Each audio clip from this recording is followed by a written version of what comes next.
முக்கியமான அமைச்சர்கள் களமிறங்கக்கூடிய தற்போதைய அமைச்சர்கள் திமுக அமைச்சர்கள் களமிறங்கக்கூடிய தொகுதியில் அதிமுக வேட்பாளர் யார் யார் அப்படின்றத பார்க்கலாம். திரு துரைமுருகன் அவர்களுடைய காட்பாடி சட்டமன்ற தொகுதியை பற்றி நம்ம ஏற்கனவே பேசினோம். அங்கே திரு வி ராமு அவர்கள் வேட்பாளராக அதிமுகவில் நிறுத்தப்பட்டிருக்கிறார். கடந்த முறையும் இதே திரு ராமு அவர்கள் தான் போட்டியிட்டார். என்னுடைய நினைவு சரியாக இருந்தால் 2021 ஆமாம் வி ராமு அவர்கள் தான் போட்டியிட்டிருக்கிறாரு. 746 ஓட்டு தான் வித்தியாசம் அவருக்கும் திரு துரைமுருகன் அவர்களுக்கும். ரொம்ப நெருக்கமான போட்டி வந்து யார் ஜெயிப்பாங்கன்றது கடைசி ரவுண்ட் வரைக்கும் போய் இறுதியாக அமைச்சர் துரைமுருகன் அவர்கள் வெற்றி பெற்றார். ஸோ கடந்த முறை கடுமையான போட்டியை கொடுத்த திரு ராமு அவர்கள் மீண்டும் களமிறக்கப்பட்டிருக்கிறார். அதே போல் ஆத்தூர் திரு பெரியசாமி அவர்களுக்கு எதிராக அதிமுக சார்பில் விஸ்வநாதன் வேட்பாளராக களமிறக்கப்பட்டிருக்கிறார் அப்படிங்கிறத பார்க்குறோம். ஆத்தூரில் திண்டுக்கல் மாவட்டம் ஆத்தூரில் திரு விஸ்வநாதன் அவர்கள் அதிமுகவின் வேட்பாளராக களமிறக்கப்பட்டிருக்கின்றார். அதே போல் எம்ஆர்கே பன்னீர்செல்வம் அவர்கள் போட்டியிடக்கூடிய குறிஞ்சிப்பாடி தொகுதியில் அதிமுக சார்பில் புவனேந்திரன் போட்டியிடுகின்றார். அவர் வேட்பாளராக களமிறக்கப்பட்டிருக்கிறார். காட்பாடியில் ராமு, அதே போல் எம்ஆர்கே பன்னீர்செல்வத்தின் குறிஞ்சிப்பாடியில் நம்ம பார்த்தோம். அதே போல் பெரியசாமி அவர்களுக்கு எதிரான வேட்பாளரையும் பார்த்தோம். KKSSR ராமச்சந்திரன் போட்டியிடக்கூடிய அருப்புக்கோட்டை தொகுதியில் அதிமுக சார்பில் திரு சேதுபதி அவர்கள் வேட்பாளராக களமிறக்கப்பட்டிருக்கிறார். அருப்புக்கோட்டையில் திரு சேதுபதி அருப்புக்கோட்டையுடைய நகர கழக செயலாளராக இருக்கக்கூடியவர். அமைச்சர் எஸ் ரகுபதியுடைய திருமயம் தொகுதியில் திரு வைரமுத்து அவர்களுக்கு வாய்ப்பு வழங்கப்பட்டிருக்கிறது. அமைச்சர் ரகுபதியினுடைய திருமயம் தொகுதியில் வைரமுத்து வேட்பாளராக களமிறக்கப்பட்டிருக்கிறார். அமைச்சர் சாமிநாதன் அவர்களுடைய காங்கேயம் தொகுதியில் அதிமுக சார்பில் நட்ராஜ் வேட்பாளராக களமிறக்கப்பட்டிருக்கிறார். காங்கேயம் தொகுதியில் திரு அமைச்சர் சாமிநாதன் அவர்களுக்கு எதிராக திரு நட்ராஜ் அவர்கள் வேட்பாளராகிறார். திருமதி கீதா ஜீவன் அவர்களுக்கு எதிராக தூத்துக்குடியில் செல்லப்பாண்டியன் போட்டியிடுகின்றார்.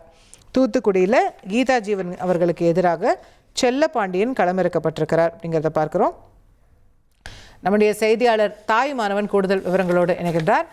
தாய்மானவன், எத்தனை அமைச்சர்களை நேரடியாக இரட்டை இலையோடு அதிமுக எதிர்கொள்கிறது? அதிமுக தரப்புல 169 தொகுதிகள்ல இரட்டை இலை சிம்பல்ல நேரடியா போட்டியிடுவதாக தேசிய ஜனநாயக கூட்டணியில முடிவு செய்யப்பட்டிருக்கிறது. கூட்டணி கட்சிகளுக்கு தொகுதி ஒதுக்கீடு போக 169 இடங்கள்ல நேரடியா இரட்டை இலை சிம்பல்ல அதிமுக வேட்பாளர்கள் களம் காண்றாங்க. இந்த நிலையில தான் இரண்டாவது கட்ட பட்டியல் என்பது தற்போது வெளியிடப்பட்டிருக்கிறது. குறிப்பாக சென்னை மாவட்டத்திற்கான பட்டியல் என்பது இன்னும் வெளியாகாத ஒரு சூழல்ல தற்போதைய நிலவரப்படி 12 அமைச்சர்களுடைய தொகுதிகள்ல அதிமுக நேரடியாக தங்களுடைய வேட்பாளர்களை நிறுத்துறாங்க. குறிப்பா அதிமுக வேட்பாளர் பட்டியலும் வந்து வெளியிடப்பட்டிருக்கிறது. குறிப்பா வழக்கமாக காட்பாடி தொகுதியில அமைச்சர் துரைமுருகன் போட்டியிடுவது வழக்கம். அந்த வகையில அதிமுக தரப்புல வி ராமு போட்டியாளராக தேர்ந்தெடுக்கப்பட்டிருக்கிறார். அதே போல் ஆத்தூர் திண்டுக்கல் மாவட்டம் ஆத்தூர்ல பெரியசாமி போட்டியிடுவது வழக்கமாக இருந்து வருகிறது. அதிமுக தரப்புல விஸ்வநாதன் போட்டியிடுவார் என அறிவிப்பானது வெளியிடப்பட்டிருக்கிறது. இதே போல கடலூர் மாவட்டம் குறிஞ்சிப்பாடியில வேளாண் துறை அமைச்சர் MRK பன்னீர்செல்வம் தொகுதியில அதிமுக தரப்புல புவனேந்திரன் போட்டியிடுவார் என அறிவிப்பானது வெளியிடப்பட்டிருக்கிறது. இதே போல அருப்புக்கோட்டையில KKSR ராமச்சந்திரன் அமைச்சரை எதிர்த்து சேதுபதி அதிமுக தரப்புல களம் காணப்பட்டிருக்கிறார். இதே போல திருமயம் தொகுதியில எஸ் ரகுபதி சட்டத்துறை அமைச்சர் போட்டியிடுவார். அந்த தொகுதியில அதிமுக தரப்புல வைரமுத்து களம் காண்பதாக அறிவிப்பு என்பது வெளியிடப்பட்டிருக்கிறது. இதே போல திருப்பூர் மாவட்டம் காங்கேயத்துல வெள்ளக்கோயில் சாமிநாதன் போட்டியிடுவதாக அறிவிப்பு என்பது வெளியிடப்பட்டிருக்கக்கூடிய ஒரு சூழல்ல அதிமுக தரப்புல நட்ராஜ் போட்டியிடுவார் என அறிவிப்பானது வெளியிடப்பட்டிருக்கிறது. அதேபோல் தூத்துக்குடி மாவட்டம் கீதா ஜீவன் தூத்துக்குடியில போட்டியிடக்கூடிய நிலையில அதிமுக தரப்புல இந்த தொகுதியில செல்லப்பாண்டியன் போட்டியிடுவார் என அறிவிப்பானது வெளியிடப்பட்டிருக்கிறது. அதே போல் முதுகுளத்தூர் தொகுதியில RS ராஜகண்ணப்பன் அமைச்சர் போட்டியிடக்கூடிய ஒரு தொகுதியாக இருக்கக்கூடிய நிலையில் அந்த தொகுதியில மலேசியா பாண்டி என்பவர் அதிமுக தரப்புல வேட்பாளராக நியமிக்கப்பட்டிருக்கிறார். இதே போல மதுரை கிழக்கு மூர்த்தி போட்டியிடக்கூடிய ஒரு சூழல்ல அவரை எதிர்த்து மாங்குளம் மகேந்திரன் அதிமுக தரப்புல போட்டியாளராக நியமிக்கப்பட்டிருக்கிறார். இதே போல திருவிடைமருதூர்ல கோவி செலியன் வழக்கமாக போட்டியிடக்கூடிய நிலையில முன்னாள் அமைச்சர் இவரை எதிர்த்து இளமதி சுப்பிரமணியன் அதிமுக தரப்புல போட்டியிடுவார் என அறிவிப்பானது வெளியிடப்பட்டிருக்கிறது. இதே போல திருவெரும்பூர் தொகுதியில அன்பில் மகேஷ் பொய்யாமொழி பள்ளிக்கல்வித்துறை அமைச்சர் வழக்கமாக போட்டியிடுகிறார். அவரை எதிர்த்து அதிமுக தரப்புல முன்னாள் MP ப. குமார் போட்டியிடுவார் என அறிவிப்பானது வெளியிடப்பட்டிருக்கிறது. இதே போல் தாராபுரம் தொகுதியில கயல்வி செல்வராஜ் அமைச்சர் போட்டியிடக்கூடிய நிலையில அவரை எதிர்த்து அதிமுக தரப்புல சத்யபாமா களமிறங்குவார் என அறிவிப்பானது வெளியிடப்பட்டிருக்கிறது. இந்த அமைச்சர்கள் பட்டியல் அனைத்துமே சென்ற முறை போட்டியிட்ட தொகுதியின் அடிப்படையில வெளியிடப்பட்டிருக்கிறது. அமைச்சர்கள் யாரேனும் தொகுதி மாறுகிறார்களா என்பது திமுகவுடைய வேட்பாளர் பட்டியல் வெளியாகக்கூடிய பட்சத்தை அதனை பொறுத்துதான் இந்த போட்டி அமையும் என்பது குறிப்பிடத்தக்கது. ரைட். தாய்மானவன், அமைச்சர்களுடைய பட்டியல், அமைச்சர்கள் பெரும்பாலும் போட்டியிடக்கூடிய தொகுதிகளில் சொன்னீங்க. அந்த மாதிரி எத்தனை தொகுதிகளில் அதிமுக இப்போ போட்டியிடுது? ஏன்னா நிறைய அமைச்சர்களுடைய தொகுதி சைதாப்பேட்டையாக இருக்கட்டும், இப்போ மதுரை மத்தியாக இருக்கட்டும், நிறைய தொகுதியெல்லாம் வந்து கூட்டணி கட்சிகளுக்கு கொடுக்கப்பட்டிருக்கு அப்படிங்கிற ஒரு விமர்சனமும் தொடர்ந்து போயிட்டு இருக்கிறத நம்ம பார்க்குறோம். இந்த பட்டியலில் திமுக அமைச்சர்களின் தொகுதியில் நேரடியாக அதிமுக களம் காணக்கூடிய தொகுதிகள்னு எத்தனை இருக்கு எண்ணிக்கை?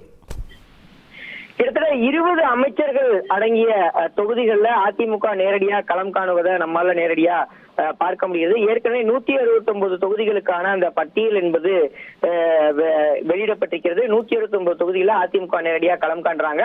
இதுல IJKவும் இந்திய ஜனநாயக கட்சியும் வந்து 2 தொகுதிகள்ல அதிமுகவுடைய இரட்டை இலை சின்னத்திலே போட்டியிடுவதன் காரணமாக தற்போதைய நிலையில 171 தொகுதிகள்ல அதிமுக நேரடியா வந்து களம் காண்பதை பார்க்க முடிகிறது. அதுல 20 தொகுதிகள்ல அமைச்சர்களுடைய தொகுதிகள்ல நேரடியாக போட்டியிடுவதற்கான வாய்ப்பு என்பது ஏற்பட்டிருப்பதை நேரடியாகவே பார்க்க முடிகிறது. குறிப்பாக சொல்ல வேண்டும் என்றால் மு.க. ஸ்டாலின் கொளத்தூர் தொகுதியில முதலமைச்சர் அவர் கொளத்தூர் தொகுதியில போட்டியிடக்கூடிய பட்சத்துல அவரை எதிர்த்து அதிமுகவே களம் காண்கிறது. அதே போல் உதயநிதி ஸ்டாலின் சேப்பாக்கம் தொகுதியில போட்டியிடக்கூடிய பட்சத்துல இந்த முறையும் போட்டி கொடுக்கும் பட்சத்துல அவரை எதிர்த்து களம் காணுவதை பார்க்க முடிகிறது.